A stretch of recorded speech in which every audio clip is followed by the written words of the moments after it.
Mesdames et messieurs, bienvenue à ce journal de ce lundi 7 mars 2022, dont voici les principaux titres.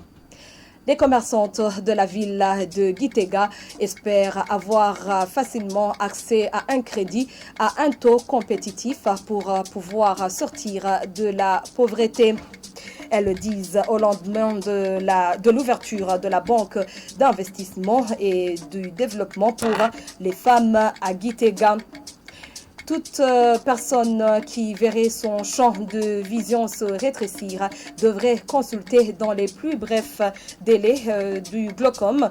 Le glaucome qui est une maladie incurable mais qui peut être stabilisée une fois diagnostiquée à temps. C'est un appel lancé par Philibert Remezzo. Il est docteur ophtalmologue. Voilà pour l'essentiel de ce journal. Tout de suite, les détails.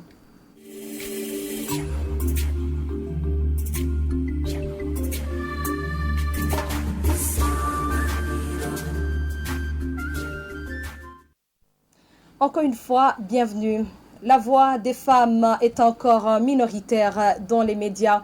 Ce sont les propos de la représentante légale de l'Association des femmes journalistes. Elle a dit dans une déclaration à l'occasion de la célébration du 25e anniversaire de la dite association.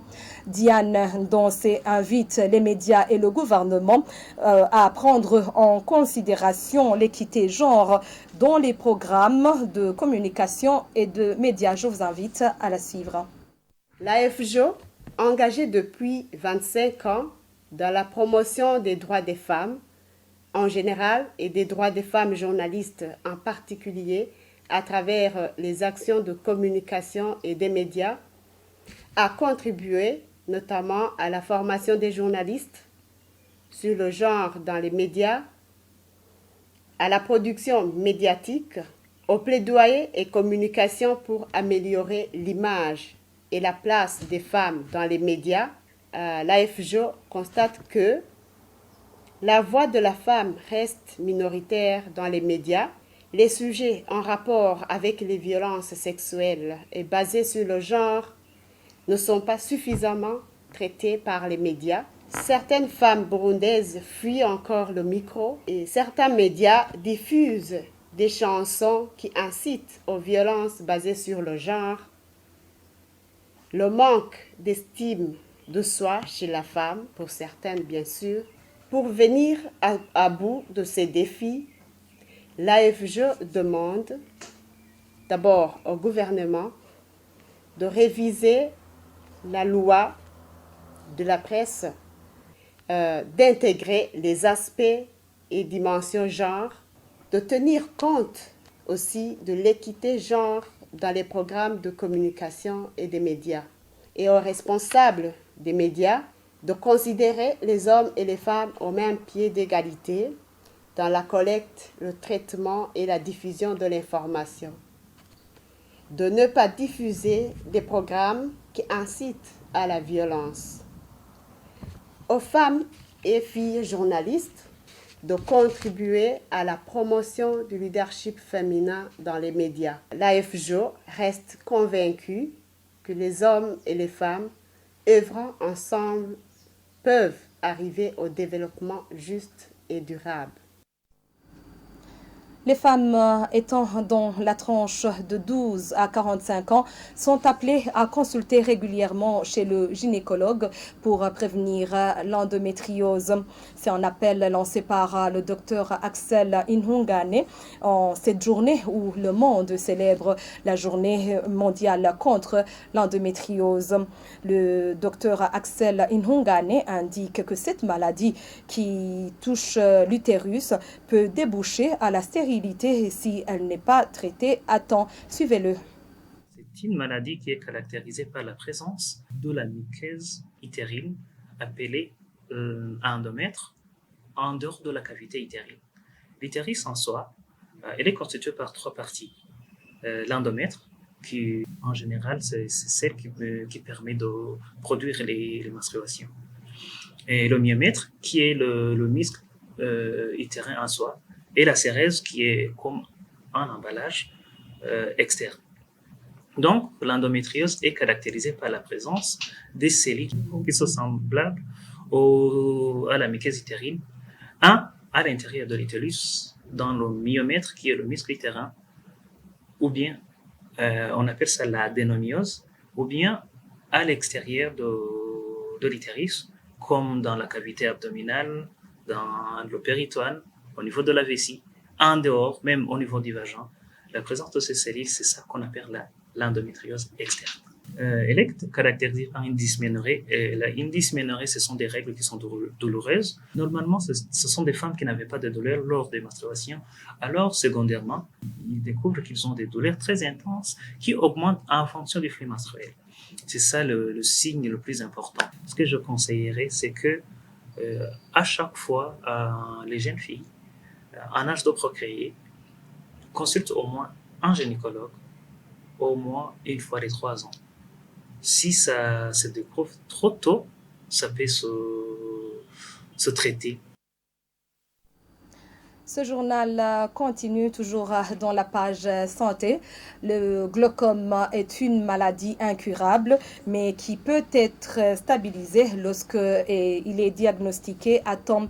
Ce sont les explications du docteur ophtalmologue Philbert Remezzo. Il a dit au moment où nous sommes dans la semaine mondiale du glaucome. Il en appelle à quiconque qui verrait son champ de vision se rétrécir à se faire dépister. Il le dit au moment où la clinique Lighthouse organise le dépistage gratuit pour les femmes au cours de cette semaine dédiée à la femme. Suivez le docteur Remezzo Philbert. Le glaucome n'a pas vraiment de symptômes évidents. Donc les symptômes vraiment ne sont pas typiques pour la maladie. Et il n'y a pas vraiment de vrais symptômes, si ce n'est qu'au stade très avancé de la maladie. Là où il y a une diminution de la vision, surtout qui commence par la périphérie et qui va vers le central. Donc c'est beaucoup plus quand on a déjà les signes de perte de vision, c'est au stade très avancé où même il n'y a pas de traitement qui peut vous aider à retrouver la vue. Et à tout âge, on peut avoir le glaucome. Donc le glaucome peut être congénital, le glaucome peut être juvénile, donc jeune âge, le glaucome peut être chez des gens âgés. Et donc, on ne peut pas dire que c'est beaucoup plus typique, mais il y a un type de glaucome qui attaque beaucoup plus les gens les plus âgés, de plus de 35 ans, qu'on dit souvent dans la littérature, mais en Afrique, on voit que même au jeune âge, on peut avoir le glaucome, même à 20 ans, on peut avoir le glaucome. Donc, il n'y a pas vraiment l'âge le plus fréquent de ces types de glaucome. C'est pour les gens les plus âgés, de plus de 35 ans et plus. Donc, à tout âge, on peut avoir le glaucome. Le glaucome, on stabilise beaucoup plus que traiter, retourner au stade initial. Donc, quelqu'un qui est au stade terminal, on ne peut pas le traiter, donner encore la vue. Mais si on trouve on fait le diagnostic du glaucome au début, et on peut stabiliser le patient et rester vraiment stable pendant très longtemps, ne pas peut-être perdre même la vue. Les facteurs de risque pour le glaucome, c'est beaucoup plus ce qu'on a dit, l'hypertension de l'œil. L'hypertension de l'œil, c'est le premier facteur qui fait qu'on a une neuropathie, un problème du nerf optique qui va diminuer le champ visuel. Mais aussi, c'est l'hérédité. Donc, les gens, quand tu as un membre de la famille qui était aveugle il y a des années, tu peux vraiment consulter pour voir si tu n'as pas de signe de glaucome. Et donc, il y a aussi d'autres types de médicaments qu'on peut mettre dans les yeux qui peuvent donner, pour certains, un risque d'augmenter l'hypertension de l'œil et donner le glaucome. Page infrastructure à présent, la route dénommée des États-Unis, se trouvant en zone Gihocha, c'est en mairie de Bujumbura, comporte beaucoup de nids de poules et certains usagers qui se sont entretenus avec la télévision Isanganiro indiquent que ces nids de poules endommagent les engins de transport et d'ailleurs demandent sa réhabilitation. Jean de Dieu Irakodze s'est rendu sur les lieux. Voici son reportage. C'est l'avenue des États-Unis, située dans le quartier Kigobe. Cette route est jalonnée de nids de poules depuis sa jonction au boulevard Moïse-Gisabo. Certaines parties jadis goudronnées ne le sont plus. Certains usagers, transporteurs de biens et de personnes, rapportent que ces nids de poules sont à la base de l'endommagement de leurs engins de transport, en plus des accidents qui peuvent surgir. Nos clients nous exigent de contourner cette route de Kigobe suite à son état délabré. Les conséquences sont nombreuses. Les véhicules et les motos, les vélos tombent souvent en panne. Chaque passager à bord de ces moyens de transport essaie de contourner ces nids de poules pour passer dans une partie praticable, ce qui augmente les cas d'accident. Et d'emblée, la circulation devient difficile. Il demande sa réhabilitation en tenant compte de la redevance routière payée. Nous implorons le président de la République pour qu'il réhabilite cette route. Quand on nous a demandé de payer les redevances routières, nous nous sommes dépêchés pour payer car on entendait que c'est pour le développement. Tout conducteur de moto a payé 10 000 francs burundais. À ceux qui ont enregistré des retards de paiement, ils ont ajouté des pénalités. Ces redevances doivent contribuer ainsi dans les travaux de réhabilitation des routes. Plus les jours passent, plus la dite route se dégrade, expliquent leurs usagers qui se sont exprimés. Merci Jean de Dieu Irakodze pour ce reportage. Et je vous le disais tout au début de ce journal que certaines femmes exerçant le commerce dans la ville de Gitega apprécient positivement l'ouverture de la banque d'investissement et de développement pour les femmes dans la ville de Gitega, ouvert jeudi passé par le président de la République du Burundi. Elles espèrent recevoir des crédits à un taux compétitif pour pouvoir sortir de la pauvreté. Suivez-les sur ce micro-baladeur de la télévision Isanganiro. Comme c'est une banque pour les femmes, j'espère qu'elle nous sera beaucoup utile. On parle qu'elle va octroyer des crédits à des taux compétitifs.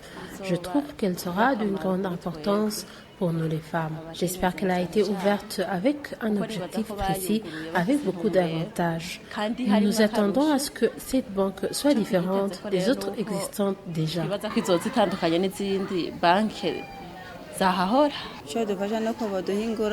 Nous voulons que la banque nous octroie des crédits pour sortir de la pauvreté. Ici en ville, tout s'achète. Les vivres, le loyer sont chers. Nous voulons nous autodévelopper. C'est un avantage pour nous si elle vient pour nous octroyer des crédits afin d'augmenter notre capital. Les échos qui nous parviennent parlent de crédits sans intérêt, mais je pense que ce n'est pas tout le monde qui va bénéficier de ces crédits, mais celles qui seront intéressées par les services de la banque. Mais nous avons vraiment besoin d'informations pour accéder à ces crédits.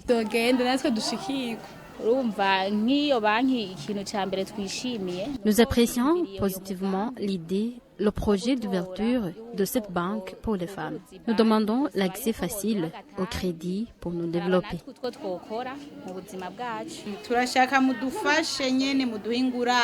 Nous voulons des crédits avec des taux d'intérêt très bas parce que nous vivons dans la pauvreté. Il y a ceux qui nous dépouillent en nous demandant des garanties et des hypothèques sur nos maisons et parcelles. Les autres demandent des frais d'ouverture de compte alors que nous n'avons pas de moyens. Il faut qu'ils rendent l'accès facile à tout le monde, mais évitez quand même qu'il y ait celles qui seraient de mauvaise foi pour qu'elles ne puissent pas nuire les intérêts du grand nombre.